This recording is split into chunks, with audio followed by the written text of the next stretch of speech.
Hello students, कैसे हैं आप। आई होप कि आप एकदम बढ़िया होंगे। और मैं हूं आपका अपना विनीत कौशिक, और आज मैं आपके लिए लेकर आया हूं इलेक्ट्रोस्टैटिक्स चैप्टर 2 का लेक्चर नंबर 9। और आज के इस लेक्चर का बड़ा ही सिंपल टॉपिक है और छोटा सा ही टॉपिक है बच्चों। और टॉपिक है आपका इक्विपोटेंशियल सरफेसेज। ठीक है, तो आज हम क्या क्या पढ़ने वाले हैं इस लेक्चर में, पहले मैं आपको ये बता देता हूँ। सबसे पहले हम इक्विपोटेंशियल सरफेसेज क्या है उस कॉन्सेप्ट को समझेंगे, और इक्विपोटेंशियल सरफेस की जो कॉन्सेप्ट है वो डिफाइन क्यों की जा रही है इसको भी समझेंगे, और इक्विपोटेंशियल सरफेसेज की क्या क्या प्रॉपर्टीज़ होती हैं उनको समझेंगे। और उसके बाद बच्चों drawing of equipotential surface, board के पॉइंट ऑफ व्यू से अगर हम बात करें तो कभी कभी क्या है कि इस तरह के क्वेश्चंस आ जाते हैं कि डाइपोल के लिए इक्विपोटेंशियल सरफेस ड्रॉ कीजिए, या एक पॉइंट चार्ज के लिए इक्विपोटेंशियल सरफेस ड्रॉ कीजिए। तो drawing of equipotential surface means how to draw equipotential surface. अगर हमें इलेक्ट्रिक फील्ड गिवन है तो हम इक्विपोटेंशियल सरफेसेस कैसे ड्रॉ करेंगे, ठीक है ना, ये सीखेंगे। एंड एट लास्ट बच्चों आपके लिए दो ऐसे क्वेश्चंस लेके आया हूँ, अमेजिंग क्वेश्चंस, इक्विपोटेंशियल सरफेस से ही रिलेटेड हैं। और वो क्वेश्चंस आपको देखने में ऐसे लगेंगे कि यार कैसे करें ये क्वेश्चन, इस तरह का भी क्वेश्चन हो सकता है। तो और जब हम उसे करेंगे सॉल्व तो आप देखेंगे कि अरे यार ये तो बड़ा बहुत ईजी कॉन्सेप्ट से हो गया और देखने में ऐसा लग रहा था, है ना। तो दो इस तरह के एट लास्ट क्वेश्चंस करेंगे हम। तो आज के लेक्चर का यही इतना मटेरियल है और बहुत सिंपल टॉपिक है, बहुत इंटरेस्टिंग लेक्चर है, ठीक है। तो आप एक एक पॉइंट को ध्यान से देखिएगा और ध्यान से सुनिएगा, क्लियर। तो आगे स्टार्ट करता हूँ बच्चों, मैं ज़्यादा बात न करते हुए टॉपिक पर आते हैं। तो बच्चों इक्विपोटेंशियल सरफेसेज, तो जैसे हिंदी में होता है ना संधि विच्छेद, तो अगर हम इसका संधि विच्छेद करें तो इक्वल प्लस पोटेंशियल, इक्वी का मतलब होता है बच्चों कहीं पर भी इक्वी है मतलब equal plus potential plus surface, ठीक है साहब। लो जी, मतलब कहने का मतलब ये है कि इसके नाम में ही इसका मतलब छुपा हुआ है, इसके नाम में ही इसकी डेफिनेशन है। एक ऐसा सरफेस जिसके हर एक पॉइंट पर पोटेंशियल इक्वल हो, ऐसे सरफेस को हम कहते हैं बच्चों इक्विपोटेंशियल सरफेस। क्या बोलते हैं? Equipotential surface. तो मैं इसको अगर डिफाइन करता हूं तो any surface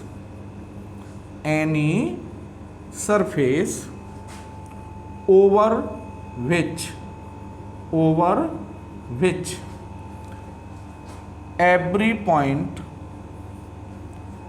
which every point is at same potential is called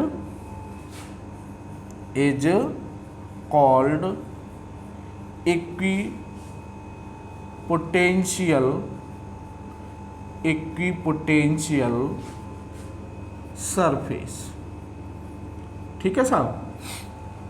तो any surface over which every point is at same potential is called equipotential surface, ठीक है बच्चों। तो जस्ट इमेजिन, सरफेस का मतलब क्या है? सरफेस मतलब जिसमें एरिया होता है, जैसे हम कहते हैं ना कि भाई स्फीयर का सरफेस एरिया है ना, या एक शीट है, प्लेट है, उसका एरिया है ना। तो सपोज करो ये एक सरफेस है, मैंने ऐसे ही जस्ट इमेजिन कर लिया है ना, और मैं कह रहा हूँ कि ये एक इक्विपोटेंशियल सरफेस है। तो इस शीट पर, इस प्लेन पर बहुत सारे पॉइंट्स होंगे बच्चों, है ना। मैंने ये मार्क कर दिए कुछ पॉइंट्स, तो ये बहुत सारे पॉइंट्स हैं इस शीट पर।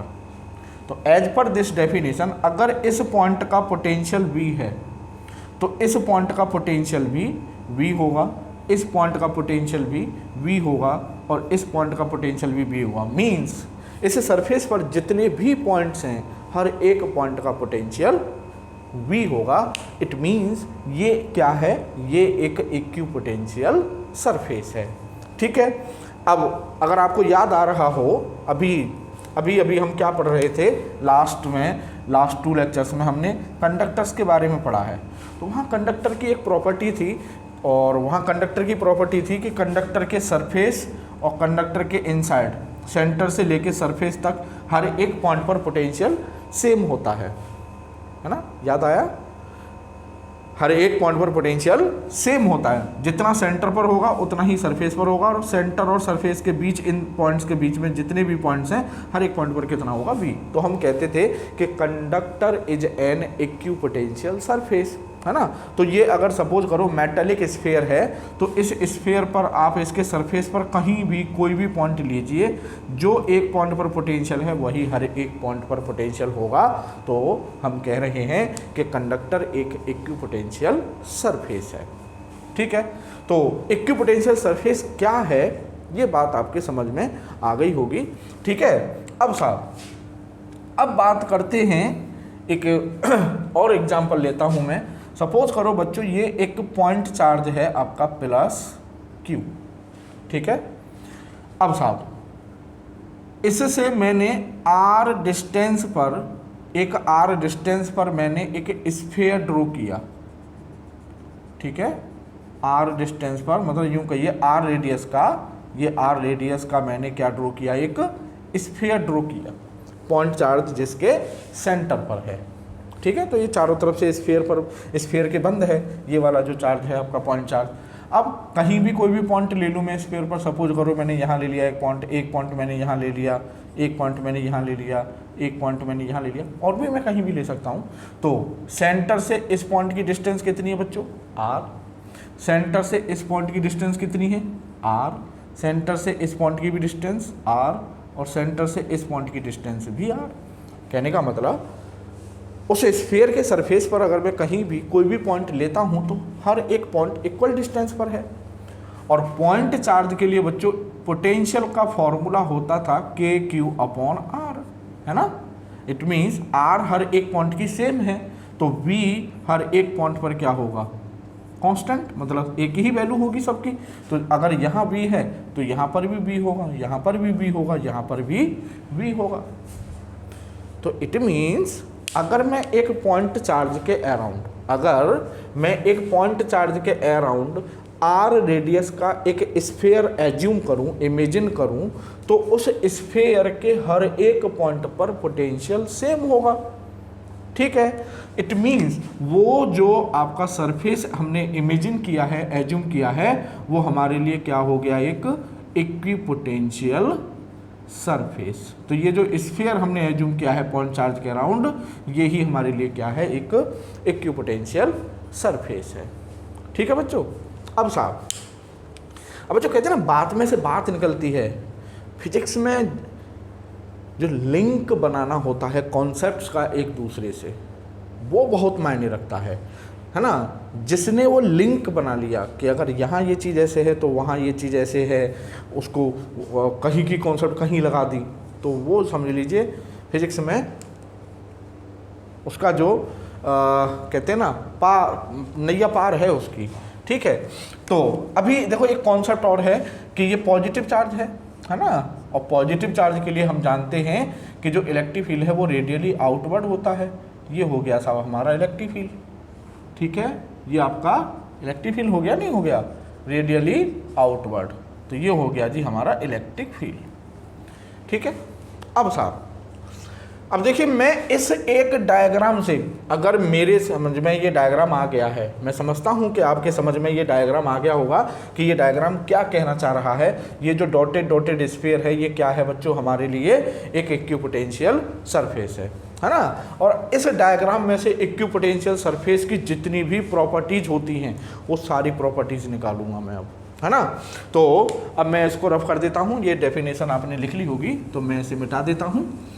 अब साहब, अब हम आते हैं जो इक्विपोटेंशियल सरफेसेज हैं उनकी प्रॉपर्टीज पर। क्लियर। तो जैसे सबसे पहली प्रॉपर्टी है बच्चों कि पहली प्रॉपर्टी है आपकी, सबसे पहली प्रॉपर्टी है कि पोटेंशियल डिफरेंस पीडी का मतलब potential difference between any two points, potential difference between any two points on the equipotential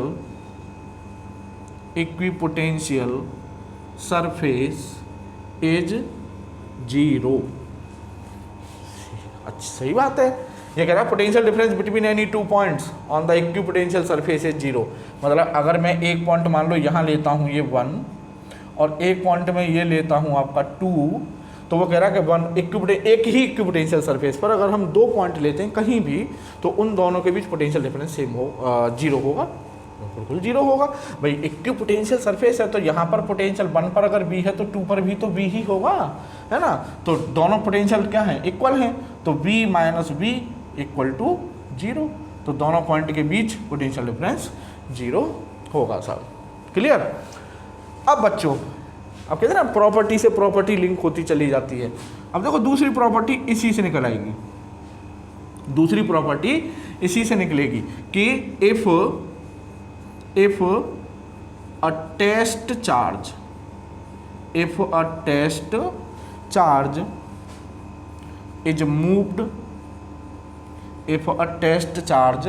is moved from one point to another, the work done on it,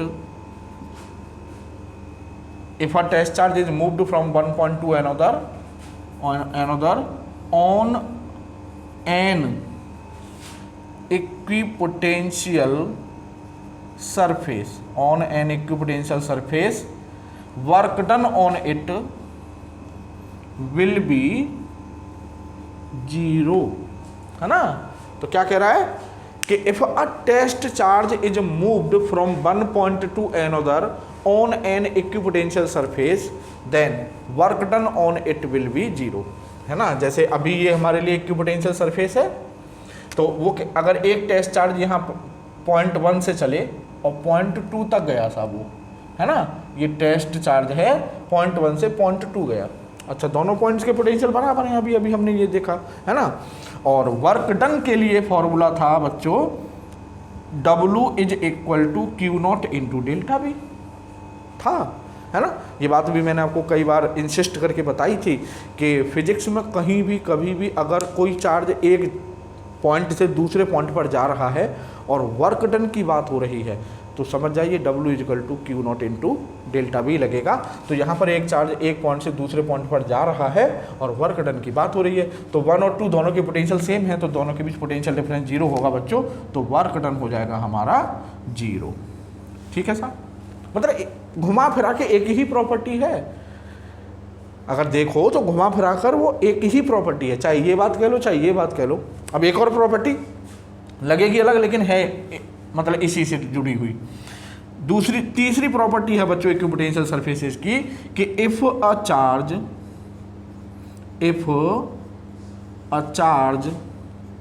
is moved from one point to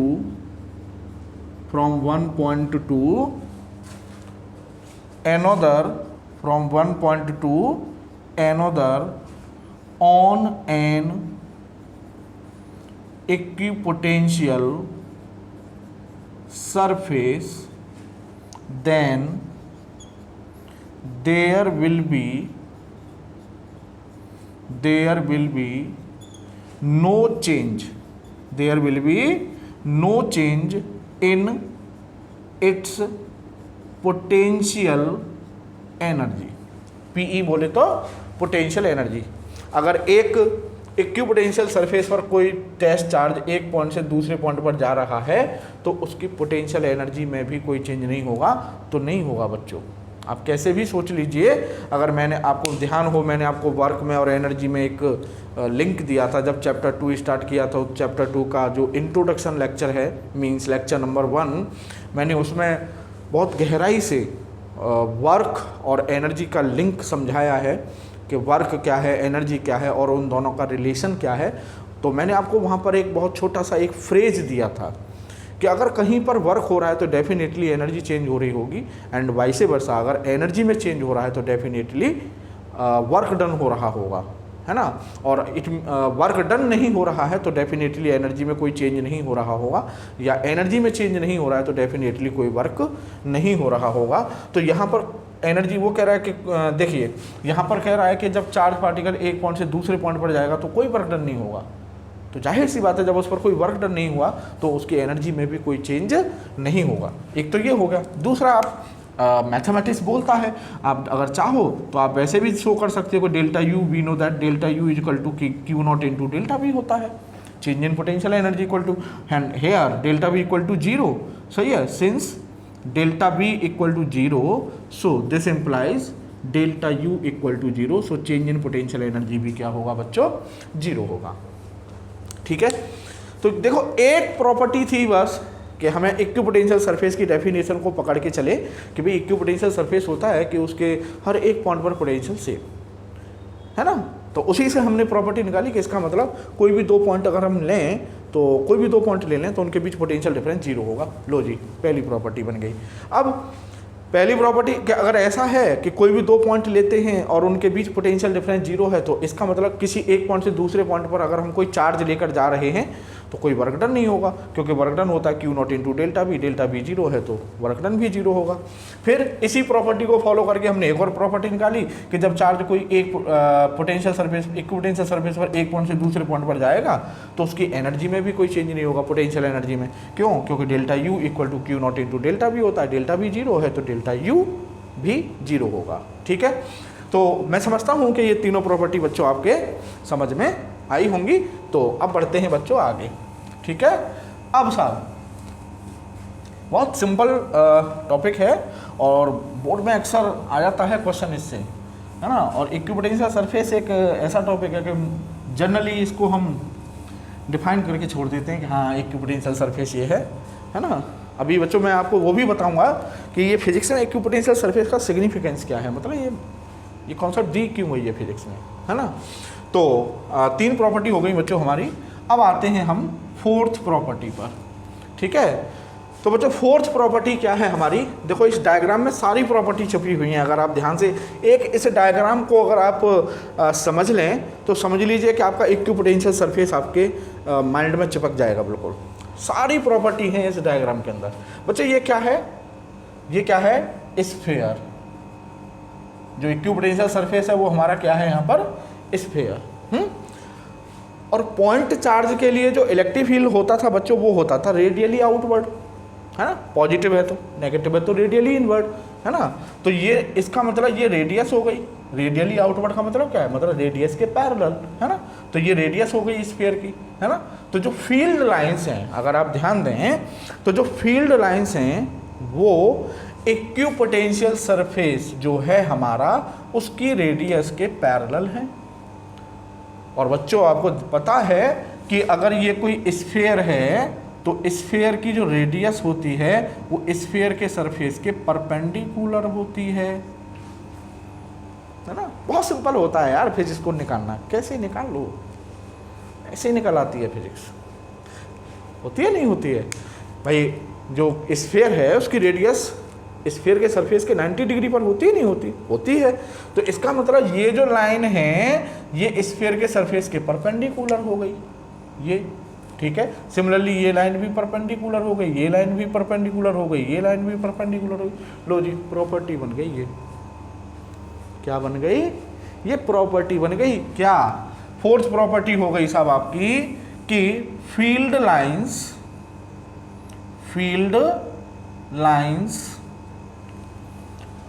and equipotential field lines and equipotential surfaces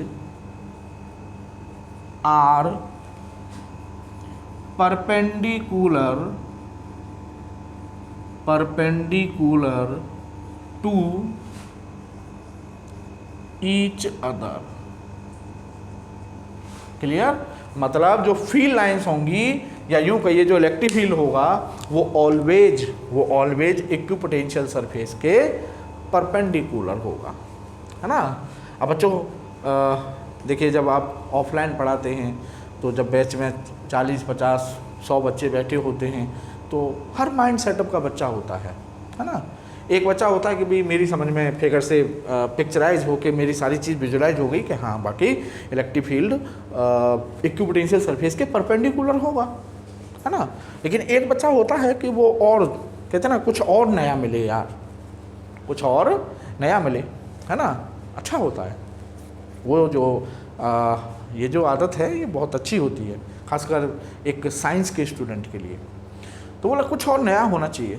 तो मुझसे एक बच्चे ने पूछा कि sir ठीक है, ये तो पिक्चराइजेशन से जो आपने डायग्राम से हमें समझाया वो बोल रहा है डायग्राम कि हाँ भाई ऐसा होगा, ठीक है, वो चीज़ विजुलाइज हो गई, मतलब ये तो विजुलाइज हो गई कि हाँ इलेक्ट्रिक फील्ड इक्विपोटेंशियल सरफेस के परपेंडिकुलर होगा। बोले सर इसको मतलब मैथमेटिकली कैसे निकालेंगे कि हाँ भाई, मतलब मैथमेटिक्स कैसे शो करेगा कि हाँ इलेक्ट्रिक फील्ड और इक्विपोटेंशियल सरफेस एक दूसरे के परपेंडिकुलर होंगे। ठीक है बच्चों, तो चलो देखते हैं बच्चों, इसी डायग्राम से निकालूंगा मैं उसको, उस चीज़ को। बच्चों ये जो चीज़ है आपकी, ये सपोज करो एक पॉइंट है ये 1 और एक पॉइंट है ये 2 और इन दोनों के बीच ये डिस्प्लेसमेंट है स्मॉल dr, ठीक है। और यहाँ ये इलेक्ट्रिक फील्ड है आपका ये, और ये आपका हो गया dr। क्लियर? तो E और dr अलग दिख रहा है कि दोनों 90 डिग्री पर हैं, है ना। अगर मैं इसको dr ले लूँ तो ये एंगल कितना है बच्चों, 90 डिग्री। अब बच्चों हम जानते हैं कि dv इज इक्वल टू होता है बच्चों minus integration E dot dr, relation between electric field and potential. कोई भी कॉन्सेप्ट ऐसा नहीं है फिजिक्स में कि बस ये इसी जगह पर अप्लाई होगी। बहुत ब्रॉड स्कोप होता है फिजिक्स की कॉन्सेप्ट्स का, है ना। जब आप relation between electric field and potential लगा रहे थे तो इसका मतलब ये नहीं है कि बस यहाँ इलेक्ट्रिक फील्ड है तो पोटेंशियल निकाल लिया, पोटेंशियल है तो इलेक्ट्रिक फील्ड निकाल लिया और इसका काम खत्म, नहीं। ठीक है, अब बताओ हम पढ़ रहे हैं इक्विपोटेंशियल सरफेस, फॉर्मूला यहाँ के यूज होगा, है ना। अब dB का मतलब होता है चेंज इन पोटेंशियल। तो इक्विपोटेंशियल सरफेस है यार, तो 0.1 ये 0.2 दोनों के पोटेंशियल बराबर होंगे तो dB क्या होगा, चेंज इन पोटेंशियल 0 होगा, होगा नहीं होगा, equal to minus E dot dr, तो E dr cos थीटा। ठीक है, तो इसको हम ऐसे कर सकते हैं माइनस E cos थीटा और ये हो जाएगा हमारा डेल्टा r। ठीक है बच्चों, अब साहब इसका मतलब ये हुआ कि E, या इसको ऐसे भी कर सकते हैं कि E डॉट डेल्टा r हमारा क्या आ रहा है बच्चों, 0 आ रहा है ना। तो इसका मतलब डॉट प्रोडक्ट 0 है, तो दो वेक्टर का dot product E dot delta r, तो E delta r cos theta equal to 0, so cos theta equal to 0, so theta equal to आपका बच्चों 90 डिग्री। सिंपल, नहीं बोलिए भाई dB इक्वल टू 0 तो E dot delta r equal to 0, और E dot delta r मतलब दो vector का डॉट प्रोडक्ट तभी 0 हो सकता है जब वो दोनों एक दूसरे के परपेंडिकुलर हो। तो इसका मतलब ये तो है आपका E, ये तो है आपका E, है ना, और ये हो गया आपका इक्विपोटेंशियल सरफेस, है ना। और इक्विपोटेंशियल सरफेस पर कोई लेंथ ली और ये आपका इलेक्ट्रिक फील्ड, दोनों के बीच एंगल कितना आ रहा है निकल के, 90 डिग्री आ रहा है। तो बच्चों यही कह रहा है ये पॉइंट कि field lines and equipotential surfaces are perpendicular to each other. ठीक है बच्चों, अब साहब मैं ये आपका आपने प्रूव भी कर लिया कि हाँ परपेंडिकुलर ही होंगे, और ये यहाँ पर मैंने आपको पिक्चराइजेशन से दिखा दिया था। मैंने बोला ना कि अगर आपको ये पॉइंट चार्ज और ये स्फीयर वाला ये जो डायग्राम आप माइंड में सेट कर लेंगे तो इक्विपोटेंशियल सरफेस ऑल टाइम आपके माइंड में रहेगा। ठीक है, तो ये बात बहुत इंपॉर्टेंट है, बहुत बहुत इंपॉर्टेंट है ये बात। तो यूँ समझ लो कि ये इक्विपोटेंशियल सरफेस की जितनी भी प्रॉपर्टी हैं उनमें लीडिंग प्रॉपर्टी है क्या, कि इलेक्ट्रिक फील्ड या फील्ड लाइंस के ये इक्विपोटेंशियल सरफेस के ऑलवेज ऑलवेज क्या होगी, परपेंडिकुलर। ठीक है बच्चों। अब साहब मैं इसको रफ कर देता हूं। अब जो नेक्स्ट प्रॉपर्टी है बच्चों वो ये कह रही है कि फिफ्थ प्रॉपर्टी कह रही है कि टू इक्विपोटेंशियल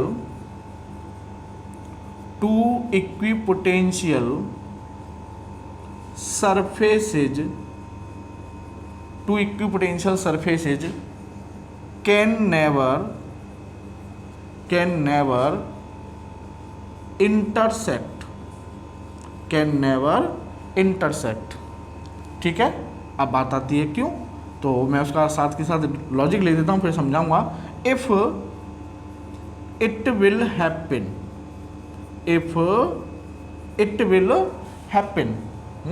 अगर ऐसा हुआ, then there are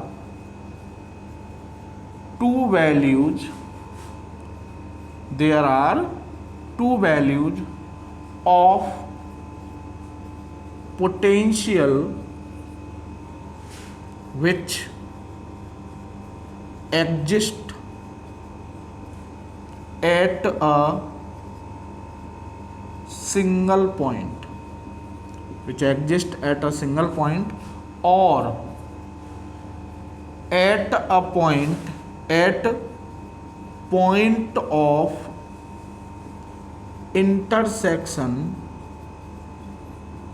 point of intersection electric field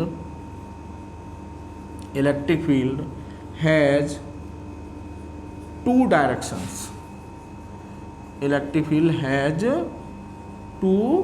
directions। ठीक है बच्चों। तो ये कह रहा है कि दो इक्विपोटेंशियल सरफेस कभी एक दूसरे को इंटरसेक्ट नहीं कर सकते। क्यों नहीं कर सकते? क्योंकि अगर ऐसा हुआ, if it will happen then there are two values of potential which exist at a single point, है ना। मतलब एक ही पॉइंट पर पोटेंशियल की दो वैल्यू एग्जिस्ट करेंगी, इम्पॉसिबल। किसी एक पॉइंट पर एक ही वैल्यू हो सकती है पोटेंशियल की।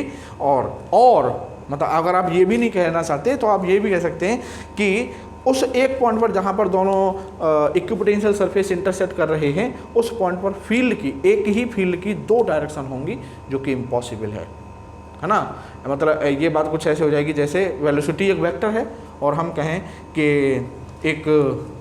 एक प्लेन है और वो एक ही टाइम पर लंदन भी जा रहा है और दिल्ली भी आ रहा है। मतलब उसकी वेलोसिटी लंदन की तरफ भी है और दिल्ली की तरफ भी है। नहीं, या तो लंदन की तरफ ही होगी या दिल्ली की तरफ ही होगी, है ना। तो वही चीज़ है, इलेक्ट्रिक फील्ड की एक ही डायरेक्शन होगी, जो भी यूनिक डायरेक्शन होगी एक पॉइंट पर। ठीक है ना। तो जैसे सपोज, और इस चीज़ को हम इससे भी कर सकते हैं लिंक, कि जैसे मान लीजिए एक आपका इक्विपोटेंशियल सरफेस है साहब आपका ये, ठीक है, इस तरह से, और दूसरा इक्विपोटेंशियल सरफेस है साहब आपका ये, ठीक है, इस तरह से।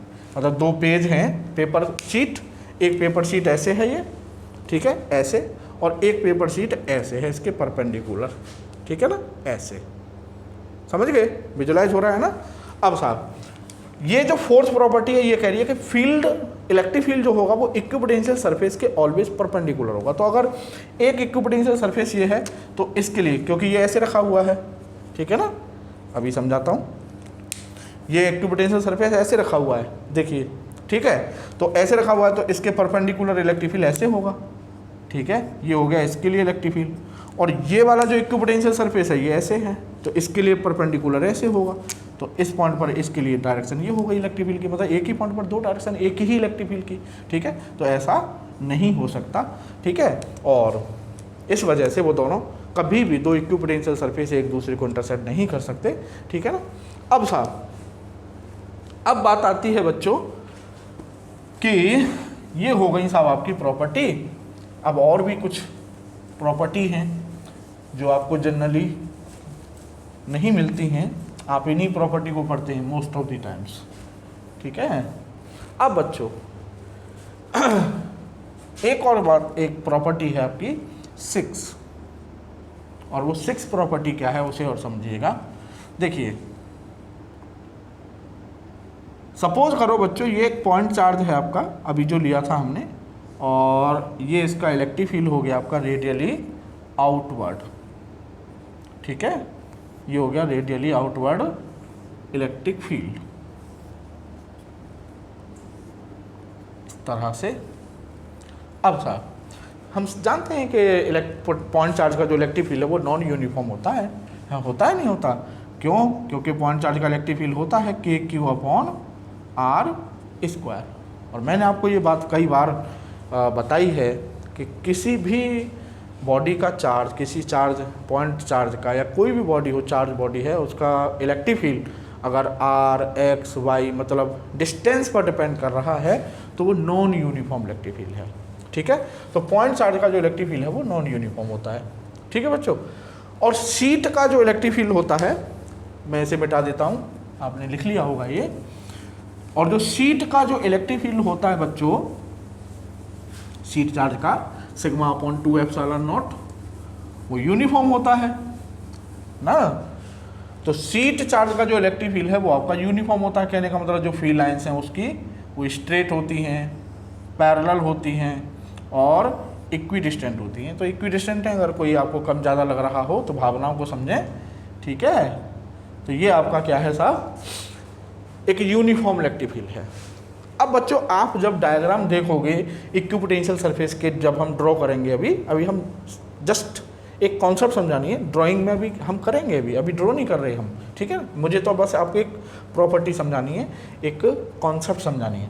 तो जब आप देखोगे आगे, जब हम ड्रॉ करेंगे तो आप देखोगे कि जैसे एक इक्विपोटेंशियल सरफेस ये हो गया है ना, फिर एक इक्विपोटेंशियल सरफेस ये ड्रॉ हो गया, फिर एक इक्विपोटेंशियल सरफेस ये हो गया, और फिर एक इक्विपोटेंशियल सरफेस आपका ये हो गया साहब, ठीक है। और जब यहाँ पर देखोगे तो वो कुछ इस तरह से प्लेन्स, इस तरह से प्लेन्स बनाएगा, ठीक है, इस तरह से प्लेन्स, इस तरह से, ठीक है। अगर इन दोनों के बीच की डिस्टेंस सपोज d है तो इनके बीच की डिस्टेंस भी d होगी, और आगे जो बनाएंगे उसके बीच भी d होगी। लेकिन आप अगर यहाँ ध्यान से देखें, इनके बीच की डिस्टेंस अगर कुछ है तो इन दोनों के बीच की डिस्टेंस कुछ ज़्यादा हो गई, और इनके बीच की डिस्टेंस और ज़्यादा हो गई, और बनाएंगे तो वो और दूर हो जाएगा, है ना। और इस पॉइंट को आपको जनरली नहीं बताया जाएगा, है ना। तो आपको मतलब यही नहीं पता चलता कि आपको बस इतना पता होता है कि स्फीयर ड्रॉ करने हैं, बस दे दनादन स्फीयर ड्रॉ करते चले जाओ। नहीं, ये स्फीयर्स भी लॉजिकली ड्रॉ होते हैं बच्चों, ठीक है। तो वो पॉइंट क्या है वो समझिए। पॉइंट ये है बच्चों कि we know that E is equal to होता है -dV/dr, ठीक है ना। तो यहाँ से dr इज इक्वल टू हो जाएगा आपका dV, नेगेटिव को छोड़ देते हैं, हमें केवल मैग्नीट्यूड से मतलब है, जस्ट मैग्नीट्यूड, तो dV/E, ठीक है। अब फॉर सेम पोटेंशियल डिफरेंस, मतलब अगर हम पोटेंशियल डिफरेंस कांस्टेंट रखें दो लगातार इक्विपोटेंशियल सरफेसेस के बीच, जैसे सपोज करो इसका है 100 वोल्ट, इसका 80 वोल्ट, इसका 60 वोल्ट और इसका आपका 40 वोल्ट, है ना। तो पहले में और दूसरे में कितना डिफरेंस है? 20, फिर इसमें 20, फिर इसमें 20, मीन्स मैंने पोटेंशियल डिफरेंस क्या कर दिया? Constant. It means D R क्या है? D r is the separation between two equipotential surface, है ना। तो दिस इज डी आर, मतलब कहीं भी ले लो, मैंने ऐसे ही मान लिया ये डी आर है या ये डी आर है या ये डी आर है ना। डी आर क्या है? Between two consecutive. कॉन्सिक्यूटिव का मतलब होता है कि अगर आपने 2 लिया है तो 2 के जस्ट थर्ड, है ना, या 1 लिया है तो 1 के बाद 2, 3 लिया है तो 3 के बाद जस्ट 4। मतलब ऐसा नहीं है कि दूसरा ले लिया 5वां ले लिया, नहीं, 2 लगातार लेने, कोई भी लो, 2 लगातार। तो ये उनके बीच सेपरेशन है, 2 लगातार इक्विपोटेंशियल सरफेसेज के बीच। तो d r is inversely proportional to E. कितना इंपॉर्टेंट पॉइंट है ये, अब इसको समझना ये क्या कह रहा है। देखिए ये है आपका non uniform electric field point charge का, और पॉइंट चार्ज का बच्चों इलेक्ट्रिक फील्ड होता है ई इनवर्सली प्रोपोर्शनल टू आर। इसके कहने का मतलब जैसे जैसे डिस्टेंस बढ़ेगी उसका इलेक्ट्रिक फील्ड डिक्रीज होता जाएगा। सिंपल सी बात है ना। अब साहब जैसे जैसे हम चार्ज से दूर जा रहे हैं, इधर इधर इधर इधर जैसे जैसे दूर जा रहे हैं, आर बढ़ रही है, और आर बढ़ रही है तो बच्चों ई की वैल्यू डिक्रीज होती जाएगी, और ई की वैल्यू डिक्रीज होती जाएगी बच्चों तो दो कॉन्सिक्यूटिव इक्विपोटेंशियल सरफेस के बीच जो ये सेपरेशन है वो बढ़ता जाएगा, इंक्रीज होता जाएगा। समझ रहे हैं आप, है ना। मतलब ई कम होता जा रहा है तो सेपरेशन क्या होता जाएगा, इंक्रीज होता जाएगा। तो यहाँ पर देखिए, यहाँ पर इलेक्ट्रिक फील्ड ज़्यादा था तो डी आर कम था, फिर इलेक्ट्रिक दूर गए तो इलेक्ट्रिक फील्ड और कम हो गया, इलेक्ट्रिक फील्ड कम हो गया तो डी आर बढ़ गया, और दूर गए तो इलेक्ट्रिक फील्ड और कम हो गया तो सेपरेशन और ज़्यादा हो गया, और दूर जाएंगे तो इलेक्ट्रिक फील्ड और कम हो जाएगा, डी आर और ज़्यादा हो जाएगा। मैं समझता हूँ कि आप कॉन्सेप्ट समझ गए होंगे। तो कहने का मतलब ये पॉइंट आपको बहुत बहुत काम आएगा, है ना। तो अभी मैं पॉइंट निकालूंगा। अब बच्चों ये है यूनिफॉर्म, ये कैसा है, यूनिफॉर्म, ये यूनिफॉर्म इलेक्ट्रिक फील्ड है। यूनिफॉर्म का मतलब एक जैसा कांस्टेंट इलेक्ट्रिक फील्ड है, तो ई की वैल्यू कांस्टेंट रहेगी, ई चेंज नहीं होगा, ई चेंज नहीं होगा तो डी आर भी चेंज नहीं होगा। कहने का मतलब यूनिफॉर्म इलेक्ट्रिक फील्ड में जो इक्विपोटेंशियल सरफेसेज होते हैं, यूनिफॉर्म इलेक्ट्रिक फील्ड में जो इक्विपोटेंशियल सरफेसेज होते हैं वो इक्विडिस्टेंट होते हैं, है ना। तो अगर इसका 100 वोल्ट है, इसका 80 वोल्ट है और इसका 60 वोल्ट है, मतलब पोटेंशियल डिफरेंस हमने कांस्टेंट रखा, 20 वोल्ट का डिफरेंस रखा। तो लेकिन अगर पहले दो में डी डिस्टेंस है तो दूसरे तीसरे में भी डी, फिर तीसरे चौथे में भी डिस्टेंस डी होगी। क्लियर। तो कहने का मतलब क्या है, जो प्रॉपर्टी आई आपकी 6, तो 6 प्रॉपर्टी कहती है कि in case of uniform, in case of uniform electric field in case of uniform electric field equipotential surfaces are unequally spaced, unequally spaced. और आप इसको याद रखें कि d r is inversely proportional to E. ठीक है बच्चों। And while in uniform electric field they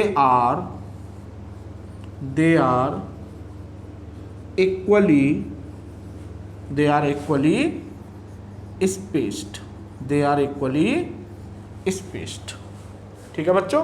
तो in case of uniform electric field, in case of uniform electric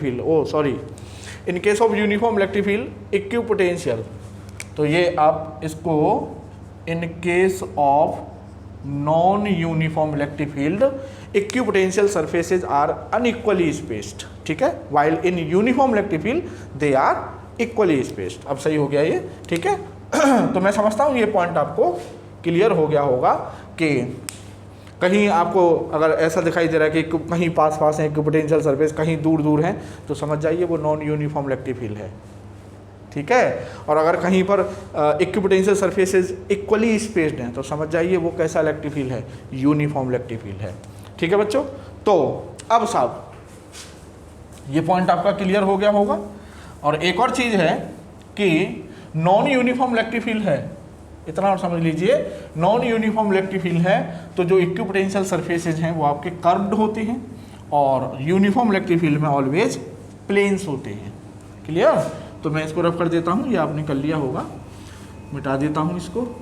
अब साहब बच्चों अब बात आती है हमारी drawing of equipotential surfaces, drawing of equipotential surfaces. ठीक है। तो बच्चों अब है आपका ड्राइंग ऑफ इक्विपोटेंशियल सरफेसेज। तो मीन्स बेसिकली प्रॉब्लम ये है कि हमको इलेक्ट्रिक फील्ड पता है ना, कोई चार्ज है, हमें उसका इलेक्ट्रिक फील्ड पता है, मीन्स उसकी फील्ड लाइंस, फील्ड पैटर्न पता है हमें कि पॉइंट चार्ज का फील्ड ऐसे होता है, फील्ड लाइंस ऐसी होती हैं, डाइपोल की फील्ड लाइंस इस तरह से होती हैं, ठीक है, ये हमको पता है।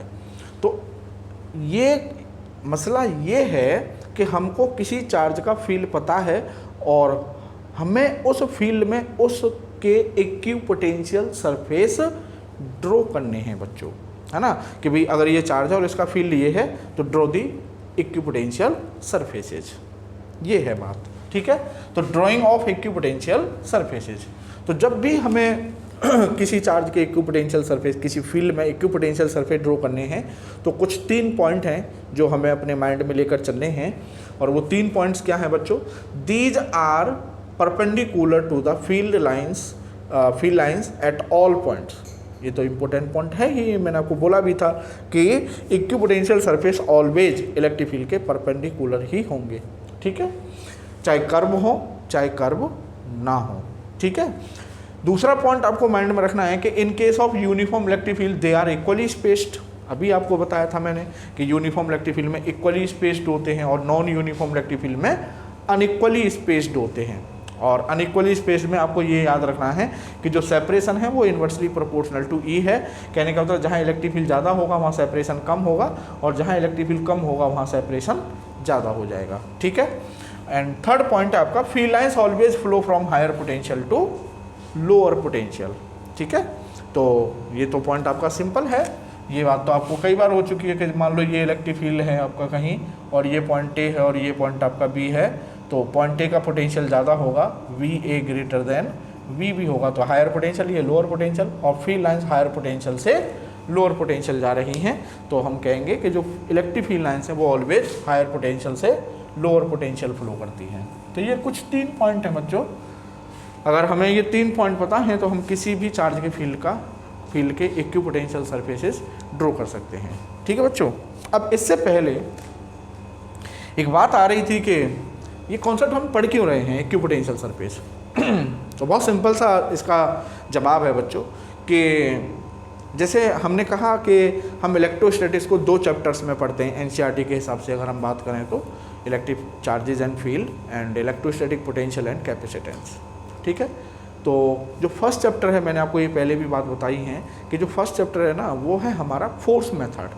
कहने का मतलब हम उसमें जो भी बात करेंगे वो फोर्स और फील्ड इंटेंसिटी के टर्म्स में बात करते हैं।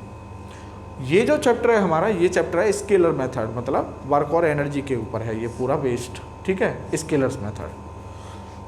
तो वहाँ वेक्टर मेथड में हम किसी भी चार्ज के फील्ड को फील्ड लाइन्स से शो करते थे। मैपिंग जो होती थी वो किससे शो होती थी बच्चों? फील्ड लाइन्स से। अब स्केलर में तो इलेक्ट्रिक फील्ड मतलब फील्ड लाइन्स है नहीं भाई, वेक्टर से थोड़ी हम डील कर रहे हैं, यहाँ तो हम हर एक चीज़ स्केलर से डिफाइन कर रहे हैं, potential energy, work, potential difference ना। तो कहने का मतलब जैसे वहाँ हम इलेक्ट्रिक फील्ड को इलेक्ट्रिक फील्ड लाइन से रिप्रेजेंट करते थे ग्राफिकली, यहाँ हम उसी फील्ड को, उसी चार्ज के उसी फील्ड को हम इलेक्ट्रिक फील्ड लाइन्स से रिप्रेजेंट ना करके ग्राफिकली हम उसको इक्विपोटेंशियल सरफेसेस से रिप्रेजेंट करते हैं ग्राफिकली।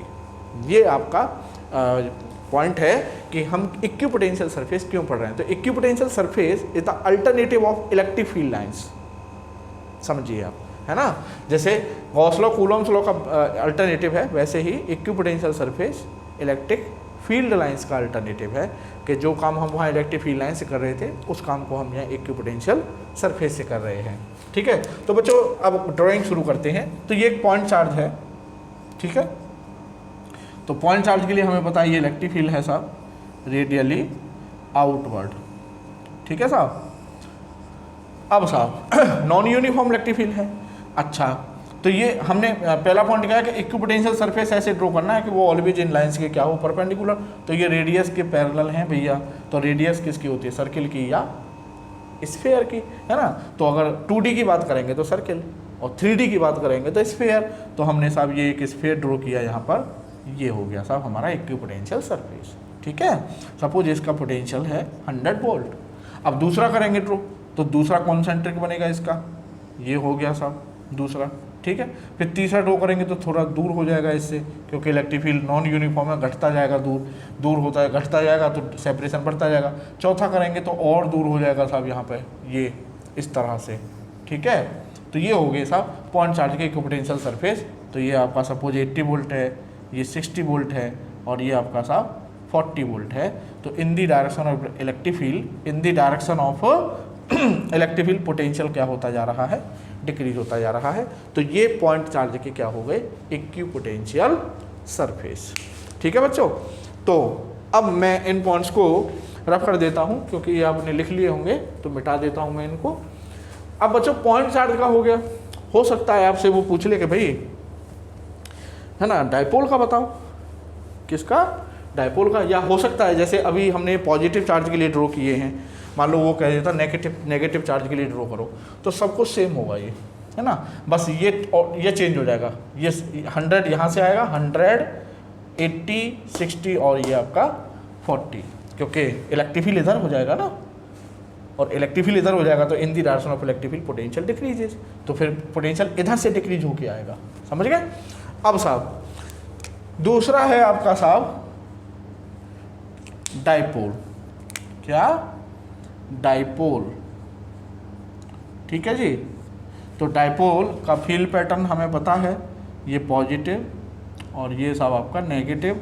तो पॉजिटिव से फील्ड लाइन्स ऐसे गई साहब, पॉजिटिव से फील्ड लाइन्स ऐसे गई नेगेटिव पर, ये फील्ड लाइन ऐसे पॉजिटिव टू नेगेटिव, फिर एक फील्ड लाइन ऐसे गई साहब, एक फील्ड लाइन आपकी ऐसे चली गई, ऐसे, फिर ये ऐसे, ठीक है, ऐसे, ये ऐसे, ठीक। तो ये हो गया साहब आपका डाइपोल का फील्ड। अब ऐसे ये नेगेटिव में एंटर करेंगी, ठीक है, ये हो गई साहब आपकी नेगेटिव में एंटर करते हुए। ये हो गया बच्चों आपको डाइपोल का, बड़ा सुंदर सा बन गया यार ये तो बाई चांस, ठीक है। तो ये डाइपोल का क्या है, फील्ड पैटर्न है। अब हमको ड्रॉ करनी है क्या बच्चों, इक्विपोटेंशियल सरफेस, है ना। तो सबसे पहली बात तो ये कि डाइपोल का जो इलेक्ट्रिक फील्ड है इक्वल टू के 2p या p दोनों आएंगे, क्योंकि इक्वेटोरियल पर भी बात हो रही है और एक्सिस पर भी, तो जनरल ले लेते हैं, inversely proportional to r cube, है ना। कहने का था इलेक्ट्रिक फील्ड r पर डिपेंड कर रहा है, तो कैसा फील्ड हो गया, नॉन यूनिफॉर्म, ठीक है। अब नॉन यूनिफॉर्म है तो अनइक्वली स्पेस्ड होंगे और कर्व्ड होंगे, पक्का सी बात है ना।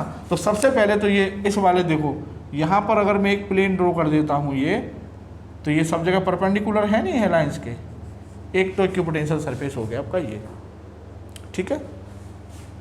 और बच्चों एक इक्विपोटेंशियल सरफेस हो जाएगा आपका, परपेंडिकुलर होना चाहिए, बस ये ध्यान रखो, बस एक इक्विपोटेंशियल सरफेस हो जाएगा ये। और एक इक्विपोटेंशियल सरफेस हो गया बच्चों आपका ये इस तरह से, ठीक है। अब यहाँ से लो, तो ये हो गया आपका साहब इस तरह से, इस तरह से, इस तरह से, परपेंडिकुलर होना चाहिए, मेन चीज़ है परपेंडिकुलर। ये फिर और ले लो साहब, ये परपेंडिकुलर, परपेंडिकुलर, परपेंडिकुलर, ये इस तरह से, ठीक है। और ले लो एक और साहब, ये हो गया साहब, ये हो गया साहब, ये हो गया साहब, ये हो गया, ये ऐसे देख रहे हो। यहाँ पर पास पास है ना, यहाँ दूर दूर है, क्यों, क्योंकि यहाँ देखो फील्ड लाइन दूर दूर है, मतलब फील्ड की स्ट्रेंथ कम है, और यहाँ फील्ड लाइन पास पास है, मतलब फील्ड ज़्यादा है, तो पास पास है, समझ रहे, ठीक है। ऐसे इधर ड्रॉ कर देंगे तो ये हो जाएगा साहब इस तरह से, इस तरह से, इस तरह से परपेंडिकुलर, फिर ऐसे लाएंगे साहब, ये हो गया, ये हो गया, ये हो गया, ये हो गया, ये हो गया, परपेंडिकुलर, परपेंडिकुलर, ऐसे, और फिर ऐसे ड्रॉ कर दिया हमने परपेंडिकुलर, परपेंडिकुलर, परपेंडिकुलर, ऐसे। तो ये जो आपके सामने ड्रॉ हो रहे हैं, बस बच्चों आपको ध्यान क्या रखना है, इक्वली स्पेस्ड और नॉट अनइक्वली, मतलब इक्वली स्पेस्ड या अनइक्वली स्पेस्ड, मतलब यूनिफॉर्म और नॉन यूनिफॉर्म फील्ड। और दूसरा फील्ड लाइंस के ऑलवेज इक्विपोटेंशियल सरफेस क्या होना चाहिए, परपेंडिकुलर होना चाहिए। हो गया ड्रॉ, ठीक है। तो ये हो गया आपका किसका, डाइपोल के लिए इक्विपोटेंशियल सरफेस। अब आते हैं बच्चों अब आते हैं हम, सपोज करो लाइन चार्ज का आ गया साहब, किसका, लाइन चार्ज का, कि भाई लाइन चार्ज का ड्रॉ कीजिए। तो थर्ड है आपका लाइन चार्ज।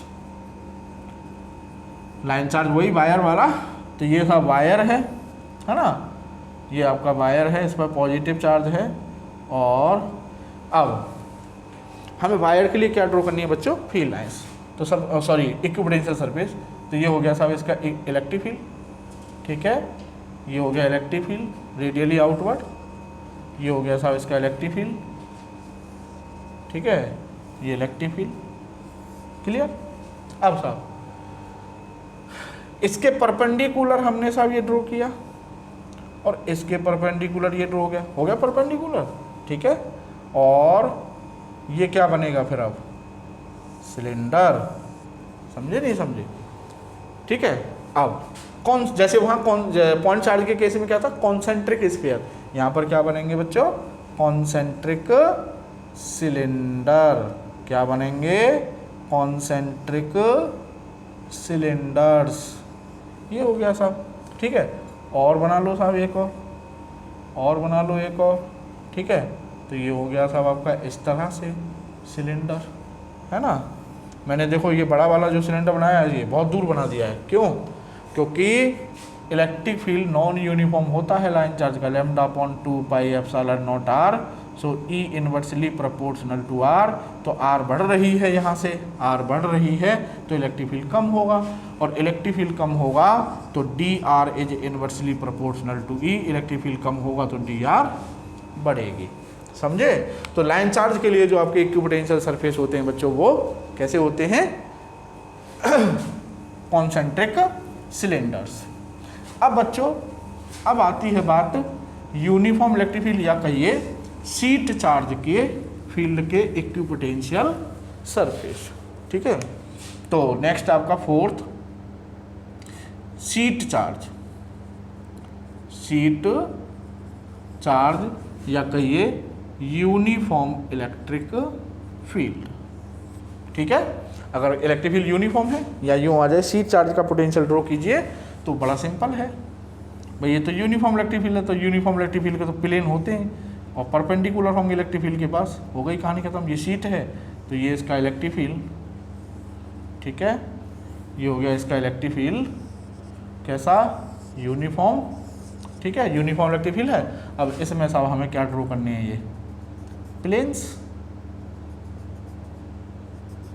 ठीक है जी। लो ये परपेंडिकुलर इसके क्या हो गए, प्लेन्स, और कैसे होंगे, इक्वली स्पेस्ड, कैसे होंगे बच्चों, इक्वली स्पेस्ड, ठीक है। तो ये हो गए साहब हमारे इक्विपोटेंशियल सरफेस, किसके लिए, सीट चार्ज के लिए। तो मैं समझता हूँ बच्चों के इक्विपोटेंशियल सरफेस में कुछ नहीं है, इक्विपोटेंशियल सरफेस कोई भी चार्ज हो, हाँ इतना ज़रूर है कि आपको फील्ड पैटर्न पता होना चाहिए कि लाइन चार्ज की फील्ड लाइंस कैसी होती हैं, शीट की फील्ड लाइंस कैसी होती हैं, डाइपोल की फील्ड लाइंस कैसी होती हैं, है ना, पॉइंट चार्ज की फील्ड लाइंस कैसी होती हैं, या दो आपके लिए होमवर्क है, दो सिमिलरली चार्ज पार्टिकल्स हैं पॉजिटिव, ठीक है, तो उनके आप ड्रॉ कीजिएगा इक्विपोटेंशियल सरफेस कि उनका इक्विपोटेंशियल सरफेस कैसे ड्रॉ होगा। और आप ये तभी कर सकते हैं जब आपको उनके फील्ड पैटर्न पता होगा कि दो सिमिलरली चार्ज अगर हैं तो उनका फील्ड पैटर्न ऐसे होगा। अगर आपको पता है तो फिर आप इजीली इक्विपोटेंशियल सरफेस ड्रॉ कर सकते हैं। दो बातें याद रखनी है मेनली कि इक्विपोटेंशियल सरफेस इलेक्ट्रिक फील्ड के ऑलवेज परपेंडिकुलर होना चाहिए, और अगर यूनिफॉर्म है तो इक्वली स्पेस्ड होंगे, नॉन यूनिफॉर्म है तो अनइक्वली स्पेस्ड होंगे, और सेपरेशन कहाँ ज़्यादा कहाँ कम है वो आपको बता ही दिया है, ठीक है बच्चों। तो एट लास्ट बच्चों जो मैं बात कर रहा था शुरू में कि दो बहुत ही अमेजिंग क्वेश्चंस लेकर आया हूँ आपके लिए, अब उन्हें करते हैं और उसके बाद लेक्चर को हम समाप्ति देते हैं। तो पहले अब उन दोनों अमेजिंग क्वेश्चंस को करते हैं। दिखने में बड़े ऐसे लग रहे थे, बड़े अजीब से, लेकिन कॉन्सेप्ट बड़ा इजी है उनका, ठीक है। तो उन क्वेश्चंस को देखते हैं अब। तो बच्चों वो जो क्वेश्चंस जिनकी मैं बात कर रहा था वो आपके सामने हैं। प्रॉब्लम नंबर 1, और प्रॉब्लम नंबर 1 है कि the equation of an equipotential line, the equation of an equipotential line in an electric field is y = 2x, है ना, जो इक्विपोटेंशियल सरफेस, तो वो कह रहा है इक्विपोटेंशियल लाइन, है ना, और आपको उस इक्विपोटेंशियल लाइन का इक्वेशन दिया हुआ है y equal to 2x, then the electric field strength vector at 1,2 में बी। समझे? वो कह रहा है कि अगर इक्विपोटेंशियल लाइन का इक्वेशन ये है तो इलेक्ट्रिक फील्ड वेक्टर का इक्वेशन क्या होगा। सिंपल। अब यार बच्चा सोच रहा है क्या करूँ इसमें, इलेक्ट्रिक पोटेंशियल लाइन का इक्वेशन दिया हुआ है, इलेक्ट्रिक फील्ड पूछ रहा है, कैसे पता करें। कोई नहीं, कॉन्सेप्ट से अलग मत सोचिए बच्चों, आपको ये सोचिए कि मुझे इक्विपोटेंशियल सरफेस के बारे में क्या क्या पता है ना। तो मुझे इक्विपोटेंशियल सरफेस के बारे में, और ये सोचिए कि इक्विपोटेंशियल सरफेस में ऐसा कौन सा पॉइंट था जो एम्फेसाइज पॉइंट था, मतलब जो मोस्ट एम्फेसाइज पॉइंट था, और वो मोस्ट एम्फेसाइज पॉइंट था बच्चों कि इक्विपोटेंशियल सरफेस और इलेक्ट्रिक फील्ड ऑलवेज एक दूसरे के परपेंडिकुलर होनी चाहिए। तो जाहिर सी बात है कि ये जो आपकी लाइन है y इक्वल टू 2x और जो भी इलेक्ट्रिक फील्ड है वो दोनों एक दूसरे के क्या हैं, जो वेक्टर है इलेक्ट्रिक फील्ड का, वो वेक्टर और ये लाइन दोनों एक दूसरे के क्या हैं, परपेंडिकुलर। सिंपल, ठीक है। तो सबसे पहले तो ये देखिए कि y इक्वल टू 2x, ये लाइन है हमारी y इक्वल टू 2x, तो लाइन का इक्वेशन होता है बच्चों y इक्वल टू mx। तो इसका मतलब लाइन का जो स्लोप है, मान लेते हैं m1, तो वो m1 कितना है, m1 equal to tan θ1 equal to कितना है, m की जगह 2 है यहाँ, तो वो 2 है। सिंपल। वो कहते हैं थोड़ा सा बच्चों वो हल्का सा रेसिपी डालता है मैथमेटिक्स की, और बस फिजिक्स को आपको क्या लगता है कि फिजिक्स चेंज हो गई। फिजिक्स चेंज नहीं होगी, वो मैथमेटिक्स की जो रेसिपी डालता है ना, उससे खेल बिगाड़ता है वो। अब ये m1 आ गया बच्चों किसका, इक्विपोटेंशियल लाइन का। मान लो इक्विपोटेंशियल लाइन यही तो होगी ऐसे भाई, ये y, ये x और ये जो स्लोप है थीटा, ये कितना है, ये m इक्वल टू कितना है, m1 इक्वल टू 2। अब बच्चों जो दूसरी लाइन है वो इसके परपेंडिकुलर, जो वेक्टर है वो इसके परपेंडिकुलर होना चाहिए, ऐसे नहीं 90 डिग्री पर। तो मान लो कि जो इलेक्ट्रिक फील्ड वेक्टर है उसका स्लोप है m2, ठीक है। और आपने पढ़ा होगा, कोऑर्डिनेट ज्योमेट्री में भी पढ़ा होगा, कैलकुलस में भी पढ़ा होगा कि दो लाइन अगर परपेंडिकुलर हैं तो उनके स्लोप्स का प्रोडक्ट क्या होना चाहिए, -1। This is the recipe of mathematics, कि अगर दो लाइन एक दूसरे के परपेंडिकुलर हैं तो उनके स्लोप्स का प्रोडक्ट क्या होना चाहिए, -1। तो m1 हमें m2 पता करना है बच्चों, मतलब जो इलेक्ट्रिक फील्ड वेक्टर है उसका स्लोप, तो m2 हो जाएगा बच्चों -1/m1, और m1 कितना है बच्चों 2, तो -1/2। कहने का मतलब जो इलेक्ट्रिक फील्ड वेक्टर है उसका स्लोप कितना होना चाहिए, -1/2। अब बच्चों कोई वेक्टर है तो उसका स्लोप बोले तो डायरेक्शन कैसे निकालते हैं, tan θ इक्वल टू y/x, मतलब y component upon x component. तो बच्चों यहाँ पर निकालो, y कंपोनेंट क्या है 3, x कंपोनेंट क्या है 4, तो 3/4 नहीं आ रहा, नहीं है ये। अब आ जाओ यहाँ पर, तो y कंपोनेंट क्या है 8, x कंपोनेंट क्या है 4, 2 आ रहा है, नहीं है ये, ठीक है। c पर आ जाओ, y कंपोनेंट कितना है 4, x कंपोनेंट 8, 1/2, ये भी नहीं है। अब आ जाओ बच्चों d पर, तो y कंपोनेंट कितना बच्चों 4, 8 -8 है ना, तो ये आ गया -1/2। तो हमें -1/2 ही तो चाहिए, हमें -1/2 चाहिए। इसका मतलब this graph, sorry this option D, electric field का जो इक्वेशन होगा वो होगा -8i + 4j। तो दैट इज द कॉन्सेप्ट, ठीक है। तो अब साहब दूसरा क्वेश्चन क्या है बच्चों, दूसरा क्वेश्चन समझते हैं। वो ये कह रहा है कि the electric field in a region is given by this. और ये बड़ा भयानक इस इक्वेशन दे रखा है ये तो यार, है ना, यही सोच रहे हो ना कि ये तो बड़ा भयानक सा इक्वेशन दे रखा है इलेक्ट्रिक फील्ड का। नहीं, कोई दिक्कत नहीं है, बहुत सिंपल है। Big things are always simple. Where A is a positive constant the equation of an equipotential surface will be of the form. मतलब यहाँ पर उल्टा है, देखो वो उसको मैं कहता इक्विपोटेंशियल सरफेस का इक्वेशन गिवन था, इलेक्ट्रिक फील्ड पूछ रहा था, इसमें 22 से वर्षा कर दिया है। यहाँ पर इलेक्ट्रिक फील्ड का इक्वेशन आपको गिवन है और इक्विपोटेंशियल सरफेस का इक्वेशन पूछा है, ठीक है। तो कोई दिक्कत नहीं। अब क्या सोचें, इसमें कौन सी कॉन्सेप्ट लगाएं, तो इसमें कॉन्सेप्ट लगेगी बच्चों कि हम जानते हैं v इक्वल टू होता है -इंटीग्रेशन E.dr, होता है नहीं होता, होता है।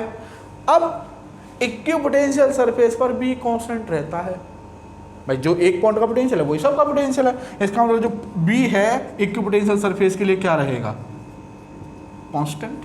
ठीक है, अब साहब ये कर लिया होगा, मैं इसे बिठा देता हूँ, आपने लिख लिया होगा। ठीक है, बहुत सिंपल क्वेश्चन थे बच्चों ये, बस थोड़ा सा कॉन्सेप्ट पर पकड़ होनी चाहिए थी।